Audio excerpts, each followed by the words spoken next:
Raccoon River swallowing homes, well-known shops and restaurants. Our Flood 93 coverage continues. West Des Moines is one of the hardest hit metropolitan communities, but at the same time, it's one of the luckier ones. TV-8's Todd Magel, who has spent the last 14 hours on flood watch, is now joining us in the newsroom with an explanation. Todd?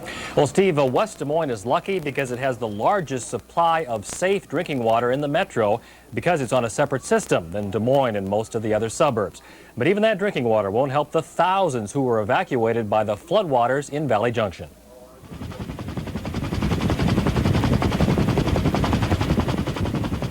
From high atop a special West Des Moines Public Works truck, a one-of-a-kind view of the soggy destruction in historic Valley Junction. Well-known landmarks like Cafe Sue, A.K. O'Connor's, and the theatrical shop surrounded by the Raccoon River.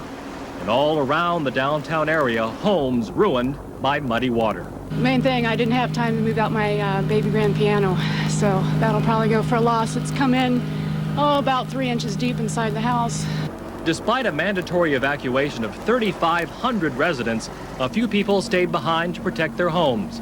There is little left, but waterlogged cars caught at the curb and a few playful children. Authorities warn against this behavior. The water is filled with sewage and considered very dangerous. By late Sunday evening, the Raccoon River was not giving up, still blasting through the broken dike, covering pickup trucks in the middle of the street and covering houses and streets here in Valley Junction. Farther east on Railroad, the intersection at 63rd is overrun by the bloated Raccoon River. Farther west, hundreds of volunteer sandbaggers spent the entire day building a tan and white fortress around the West Des Moines Waterworks. The only real source in the metro for safe drinking water, it is the city's precious commodity. Yeah, it's incredible. There's so many people out here. It makes you feel good about the community because you can see all the people who are willing to help and pitch in a hand. Without these 9-foot-tall levees, the building faces floodwaters. For now, it's high and dry. We think we're in pretty good shape. We think we've got the walls, the levees high enough that we can take pretty much whatever Mother Nature has to give to us, and we'll hope for the best. That was Larry Anderson calling this the worst flood he's seen in 30 years. A couple of facts about the Raccoon River. It's at 26 feet at last report, more than twice as high as the flood stage of 12 feet. West Des Moines officials won't know how the river is rising or falling with their normal 12-hour warning because a critical measuring warning device was wiped out in Van Meter by the high waters. And we should remind those evacuated or those who need any special help, the West Des Moines Red Cross Center is located in Western Hills School. I think, as Sue mentioned, at 39th and Western Hills Drive. Steve and Sarah. Well, Todd, what about the warning? We understand there is a warning for West Des Moines water usage. Strong warning. They've got water, but please don't abuse it. Ration it. Don't disconserve it. Ration it. No watering lawns, no extra laundry, no washing cars, at least for the next week and possibly longer. All right, Todd, thanks a lot for being with us tonight and for all your work throughout the day. 14 hours is a long time. My pleasure. All right. Well, watch closely now. We want to show you a list of closings and cancellations as complete as we can make it tonight. Everything from daycare to the biggest downtown employers. Here's a look.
And a few late cancellations called in just before our newscast. This comes from the city of West Des Moines. City Hall will be closed until further notice in West Des Moines. All city meetings have been canceled. City personnel will not be coming to work until they are called by their supervisor. Garbage collection will go on up to the water's edge, and the library in West Des Moines is closed. And then just two other quick things to mention. Postal operations will be at 100% tomorrow. All employees for the Postal Service are asked to report to work, but there will be no postal delivery to West Des Moines tomorrow. And at Iowa Methodist, daycare for classes 1, 2, and 3 canceled tomorrow, but there will be emergency care, of course, at Iowa Methodist. And of course, we are all looking to the skies for some type of relief. Connie? Yes, and unfortunately there is some, because tonight, as I mentioned, should be not only clear and cooler, but quiet, with the last of the thunderstorms leaving the extreme southeastern corner of the state, and they didn't go without a fight. As they left, they produced at least one funnel cloud near Donaldson down in southeastern Iowa, but no reports of any damage. So I'll be back with a look at all the weather right after this. This weather forecast is brought to you by Clement Crossroads. It's so easy to buy your next car or truck. Well, here's a live look at things as they look right now around 2nd and University near the main post office. I guess everything is wet at this point. Partly cloudy skies with 69 degrees, northerly winds at 8 miles an hour. Be grateful for these. They brought the dew point down a little bit. It's at 59. That's not low, but it's lower than it was. Relative humidity is 70% right now. The barometer rising at 30.01. That's everything we need. Drier, cooler air, northerly winds helping to push against that stormy front that keeps lingering in this area, and a partly cloudy sky that should become mostly clear later on. Probably the two biggest questions are, why are the rivers still rising when it hasn't rained for several hours, and how long till the next rain? So let's take care of the first one. The reason the rivers are still rising is because of the copious amounts of rain that we've had within the past 24 hours, and they fell exactly where they have been falling before, around central, west central, and then on into the northeastern corner of the state. Heaviest rainfall amounts have been reported from around Story County, Slater with about 4.5, Story City with over 3, and up in the northeastern corner in Independence and Decorah, both reporting nearly 3 inches of rain. Also more heavy rain along the extreme northern part of Iowa, Mason City and Emmitsburg, both with more than 2 inches of rain. All of those are upriver, and that means that the water continues to drain off and continues to add to the problems in rivers that are already way over bank full. So with all of this to still absorb, it's why there are continued problems in the Wapsipinicon River, in the eastern part of the state, in the Des Moines River, and certainly in the Skunk, which is well named. And they say it was named by the early pioneers because it was a real stinker to cross. No question about that. Here's a look at the rain spread around the state. I'll let you look at that just for a minute. You can see some isolated heavy rains in southeastern Iowa, south central, Clio with more than 3 inches. Also up in Algona this morning, they also picked up more than 1.5 inches of rain. There's Ames with 1.79, and here's where the heaviest rain, exactly where it has been Thursday night. If you remember that long night, that was the heaviest rain right in this oval. Now it's from central right up here in the northeastern corner of Independence, right up there in Buchanan County. The spread around the metro, again, the heaviest rain was in the northern part of the city, and really relatively smaller amounts. They dealt with about 1/2 inch around the rest of Des Moines area. The airport ended up with just 4,500ths. That 9/10 is out in West Des Moines, adding to their problems along Walnut Creek. Now tonight, as I mentioned, the really good news is clearing skies, the northerly wind helping to bring in some of that cooler, drier air, very welcome for a number of reasons. Lows tonight in the 50s and lower 60s, and tomorrow still looks good for much of the day. Winds becoming southeasterly. That's the beginning of a change. Highs tomorrow, though, upper 70s to lower 80s, and by tomorrow we're going to see the clouds beginning to move in. By Tuesday morning, chance of some rain moving back into the state, and it's likely to spread on across the state Tuesday and Tuesday night. First, back to last night's rain, or this morning's rain. Here we were, a few thunderstorms on the southern part of the state, and then look at these. They finally combined. Rain in the south, big rain weather system coming in, this enormous cell developing from the northwest that covered the whole state. And now here's the frontal line reaching from eastern Wisconsin across the eastern corner of Iowa, and then on down into Kansas, with a lot of development on the southern end of things. This area right over here in eastern Colorado has a tornado watch. It's right along the front, and every place along the front has trouble tonight. As the front went through in Kansas, it produced some 101-mile-an-hour straight line winds. Storm watches all the way down to Oklahoma and all the way up into Ohio, and just about every place in between. There's the cooler, drier air. Here's the hot and humid stuff, and here is the next problem for us. A low pressure center, which is now crossing the Rockies, has a lot of upper air support, and tomorrow, as it gets closer to us, expect that front to begin to come in within the next 24 hours after tomorrow morning. Thunderstorms are already beginning to develop. They will increase tomorrow. The whole frontal line moving toward us. That brings in the hot and humid air and again sets the stage for thunderstorm activity. So, as I mentioned, by the time we reach Wednesday, we will have had another 24 hours of rain. By Wednesday, things should clear up again. But from Tuesday morning through Tuesday night, we're all going to see some thunderstorms, and they could be heavy again. Just what we don't need. At this hour, things are really pretty nice. It is considerably cooler in the north, upper 60s around Spencer, still upper 70s in Burlington. As you saw, it was 69 degrees here, and the rain chances will return over the next 3 days. For central Iowa, clear and cooler with some patchy fog developing later on tonight. We'll see a low tonight in the lower 60s with a northwesterly breeze. Should be a very nice night. Mostly sunny tomorrow, highs in the lower 80s. Then we'll see increasing cloudiness, a little bit coming in from the west, although mostly clear skies expected to return Monday night, a low in the mid-60s. And by Tuesday, partly sunny, but that 30% chance of thunderstorms, even though they may be spotty, there is a chance that they will include some heavier rains. And the extended outlook, normal temperatures up to the mid-80s for our part of the state. Rain returns to the south on Wednesday, then everybody has a chance on Thursday and Friday. Des Moines so far has had more than 4 inches of rain this month. Normal is 1 1/3 inches. Wow. And so far this year, we have had 28.5 inches.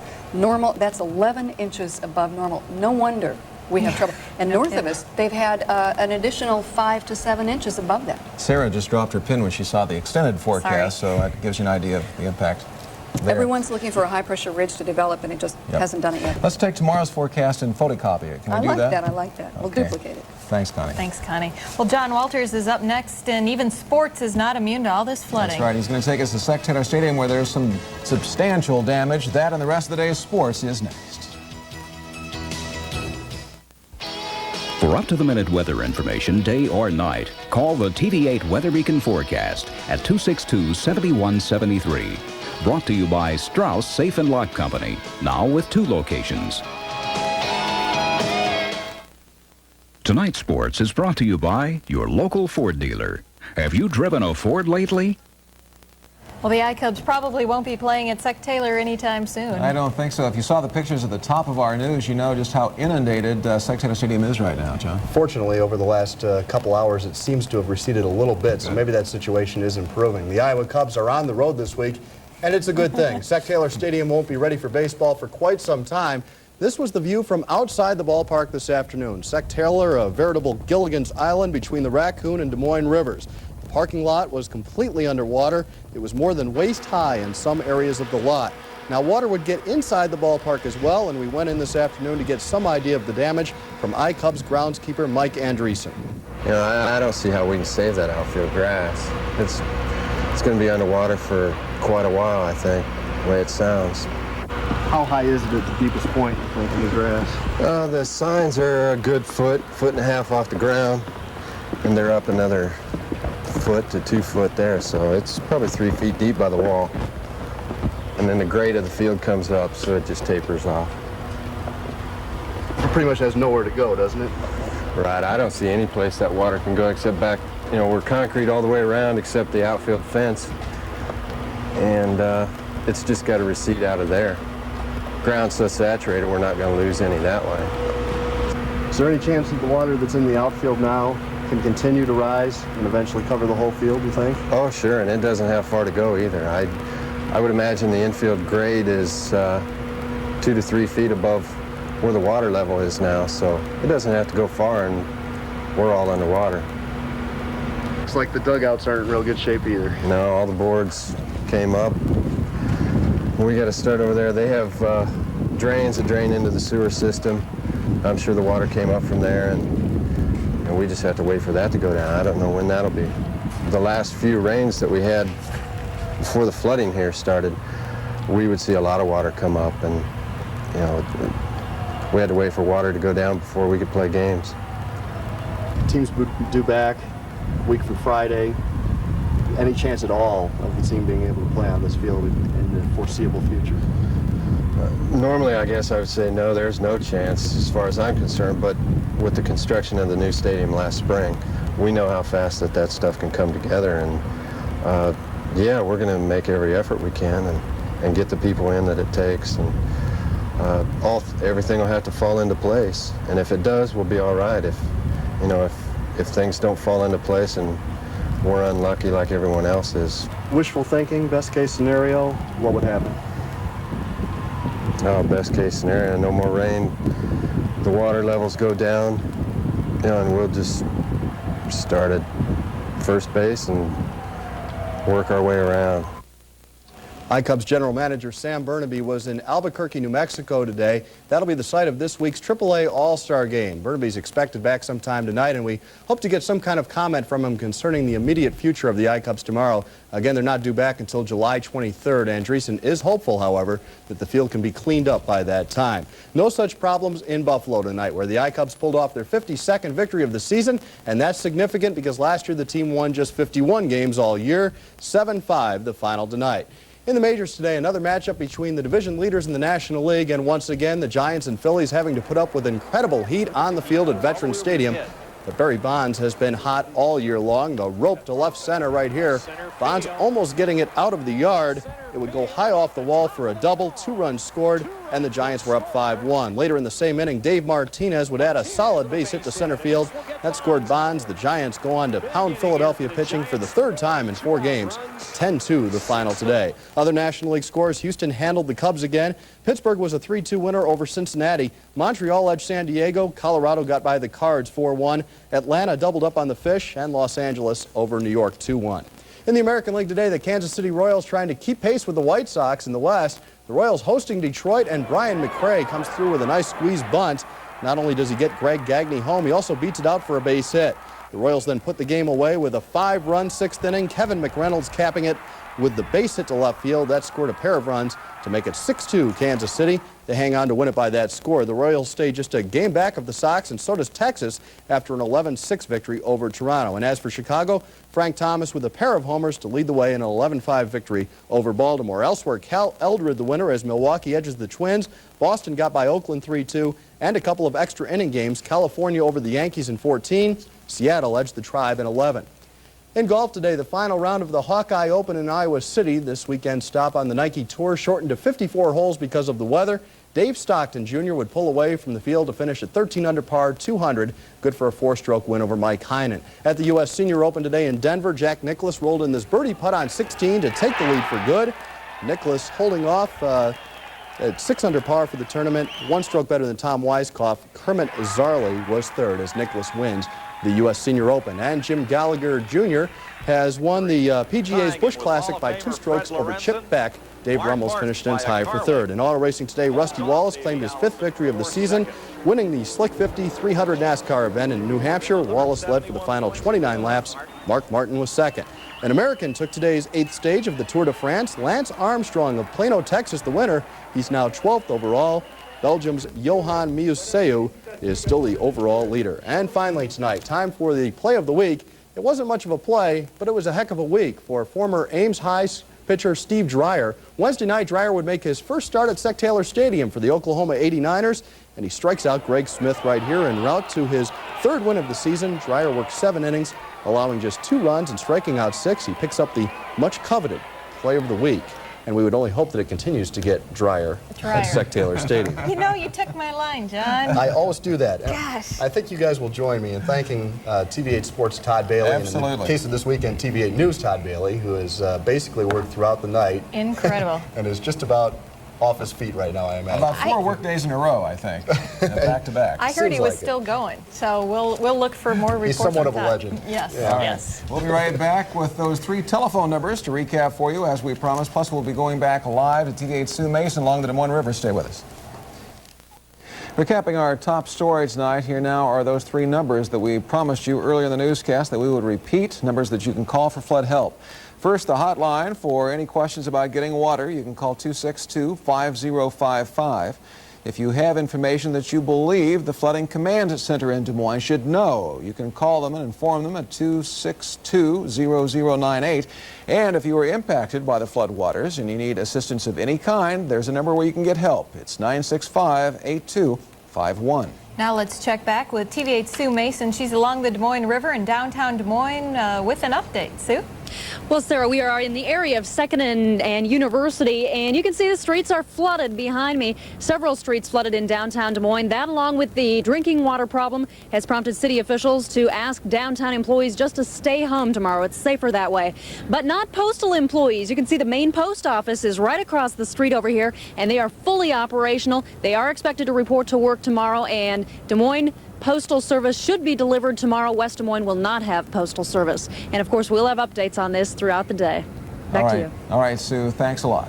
All right, and now let's check with Connie to find out what kind of forecast we have. Well, first the good news. Clear, cooler, and quiet tonight. Very welcome relief. In fact, lows tonight should drop to the lower 60s. By tomorrow, at least partly sunny with high in the lower 80s. By the way, we could have some patchy fog late tonight. By Monday night, still mostly clear with lows in the mid-60s. By Tuesday morning, clouds start to roll in. We have a 30% chance of thunderstorms, highs mid-80s. There is a possibility of some locally heavy rain with this rain as it comes in on Tuesday. It should be, we should see a break on Wednesday, but the extended outlook holds a possibility of showers for much of the state for much of the week. All right, Connie, thanks a lot, and thank you for being with us tonight. And be sure and join the TV-8 Morning News starting at 6 a.m. tomorrow morning for the latest updates on the flood. Join us then. Good night.